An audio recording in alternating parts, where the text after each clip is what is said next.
the people who start them can start multiple businesses. And I'm actually here at the Jefferson Memorial in Washington right now because I want to use the Founding Fathers as an example. They didn't start a business, they started an entire country, but they used the same 4 principles. And so just as we kind of go up here, let me say, first of all, this whole video series is actually even happening because of you. Like I kind of set a whole series of videos in place for my book launch, then ask you, hey, do you think I should continue with this? And the number of comments that I got on the YouTube channel was just awesome. Thank you so much for commenting if you did. And as a result of that, it's like, right, we're going to do this. We're going to be giving more and more tips on how to run a business in the most effective way. And what I'm going to do to start with is I'm going to ask you to put your genius, who you are, what your genius is, or your wealth dynamics profile is, in the YouTube comments. Because if you do that, then we're going to be able to get people connecting with each other. Because what you're going to find, just like the Founding Fathers, is you cannot do this on your own. And what's important about this is if you know what you are and you're saying, hey, here's the country I'm in, here's the, maybe a bit about yourself if you want to say that, or just go straight into, here's my genius, Dynamo Genius, Steel Genius, here's my profile, wealth dynamics profile like Star or Dealmaker, whatever that is, post that in the comments. And then as a result of that, I can see who you are. I can make sure that I start tailoring these videos to whoever is the predominant genius. And if you're new to all of this and you're going, what's my genius? Go to mygeniustest.com and just go ahead and take the test. It's free, but it allows you to kind of like start to see, hey, look, I've got certain strengths and talents, which by the way, you need, because as I go through the 4 steps, you're going to see that these 4 steps require you to know, first of all, what industry should you even be in? The industry you should be in should be a mix of 3 things. Something which, number 1, allows you to actually follow your talents, which is your genius.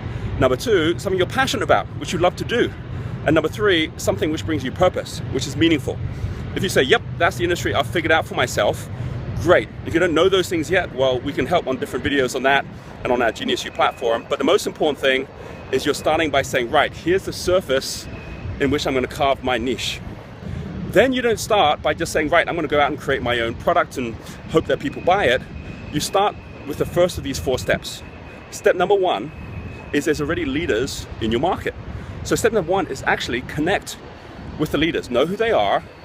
And then step number 2 is after you go study them and know who they are, be their customer, which means you're actually in commerce and trade with them now as a customer.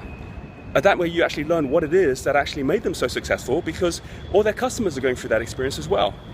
That then leads to the 3rd step, which is to be their partner, because guaranteed every single successful business in the world, which is a leader in its field, is not just making themselves wealthy by giving value, they're connecting to many, many other people who also are doing the same. And then after you learn how to be their partner, step number 4 is you carve your own niche, because niches aren't something that you create out of thin air. They're not something that you find and then try and occupy, because if it's there, someone's already in it. It's something you're carving off a surface. Just like in here, where you can see, this is a pretty amazing spot here. This is actually a memorial which is modeled after the Pantheon in Rome, which was one of Jefferson's most favorite buildings. This is Thomas Jefferson, who actually drafted the first Declaration of Independence, the one that we have today. He drafted it, then 2 others, John Adams and Benjamin Franklin, helped to kind of fine-tune it, and then it got ratified and accepted into the first Congress, which was here in America in 1776. That was like Declaration of Independence. And what I want to share with you is that it sounds like this awesome story where a group of people came together and just created this country, but actually they followed the same 4 steps. Step number 1 is to know your competitors or the leaders already who know how to do this. So even though they were against England, fighting England at the beginning of the War of Independence, they actually really studied, the Founding Fathers really studied, well, what made England successful? What made France successful? What made Spain successful? And they found it comes down to 2 things, just in business. It's the words and it's the numbers. The words were already enshrined in England in a Bill of Rights, and at the same time, have a look at this. This is the Declaration of Independence, actually carved right into the wall here. And it says in there, as you see at the top, or maybe you can't, but it says, we hold these truths to be self-evident, that all men are created equal, that they're endowed by their creator with certain inalienable rights. Among these are life, liberty, and the pursuit of happiness. Well, where did those words come from? It was actually John Locke, who was a friend of Isaac Newton 100 years earlier in the Age of Enlightenment in England that actually wrote, first of all, about the rights of man in his natural philosophy, something that George Mason studied.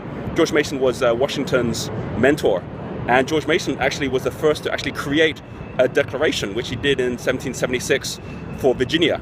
And that declaration, which became law on the weekend before July the 4th, at that point, when George Mason put it together, he saw that John Locke was talking about 3 rights of man, which was life, liberty, and property. He goes, no, I'm going to add happiness to that, which he did.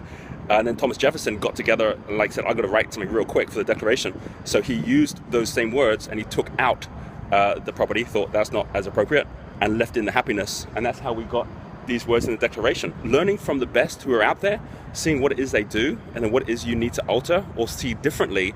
You've now got context, which allows you to create the content. So here's Jefferson right now, as you can see. Huge statue of Thomas Jefferson in here. This place is amazing. So now that you actually know more about your leaders in your industry, how do you become your customers? What do you do? Well, it's really interesting because in the case of the Founding Fathers, another one of the Founding Fathers, his name is Alexander Hamilton. If you want to know kind of like what does Alexander Hamilton look like, he is a distant relative of mine. He is on the $10 note here. As you can see, it says Hamilton down the bottom. And he was the numbers guy. And what he did was he studied Isaac Newton. A lot of people don't know Isaac Newton wasn't just a scientist.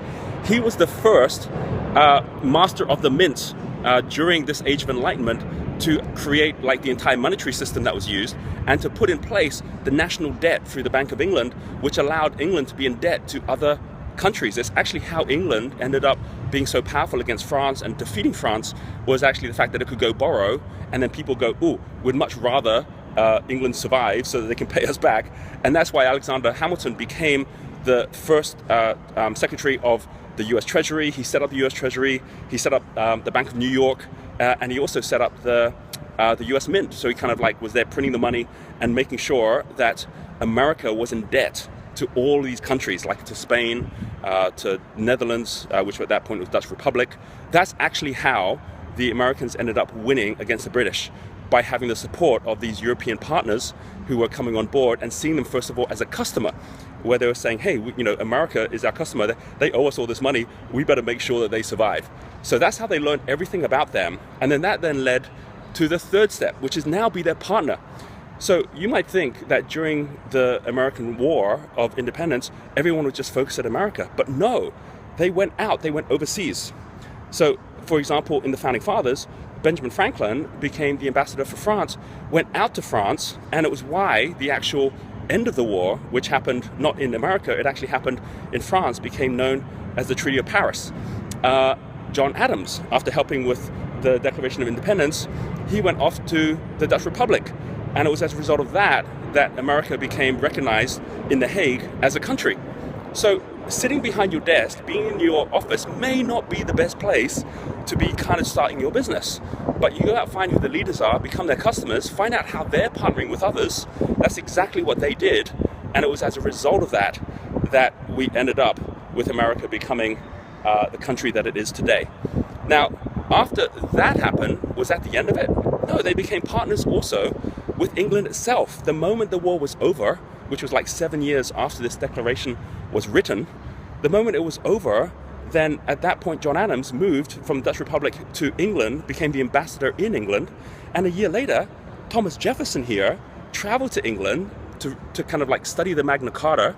I talk about the Magna Carta in another video, and I talk about George Washington in another video, so you can go have a look at that. I also talk about what it is to etch into stone, which is in my last video about creating a journal, about creating a niche for yourself.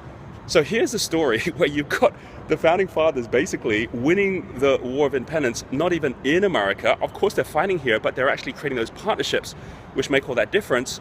And so they're in context. It's like this solid wall here. If you're going to create a niche that you're going to carve something into, start by making sure that you've actually got something solid that you're not just doing it into thin air. And that's really the whole message here. Create the context before the content, do it with the leaders in the industry, and then you can carve your own niche. Now, like I said, this entire monument, this memorial, was designed around the Pantheon. Have a look here up at the domed ceiling here. The Pantheon was actually designed as a model of the universe. So this was a model of the universe. And if you're actually going to create a niche, it's like creating a dent. The word identity has the word dent in it. And the identity of your business, the identity of what makes you stand out, comes down to actually starting with something solid and then carving into it. So what's your dent in the universe going to be? What is it that's going to really allow you to shine by creating your own pantheon, by being like one of other greats that have already created it before you? Model off them, become their customer. After becoming the customer, become their partner, and then it'll be very clear to you how to carve your own niche, either working with them or alongside them. Whichever way works best is going to be really clear once you're in there and you're part of the fabric of the market and the industry that you love most. So I hope you have enjoyed this video. We'll get into more in the coming videos. Make sure you post your note in terms of what is your genius or your profile level, and you're going to find straight away that you can start creating your own founding team and to work alongside others as well. Okay, have a great week. We'll catch up with you again later. Bye-bye.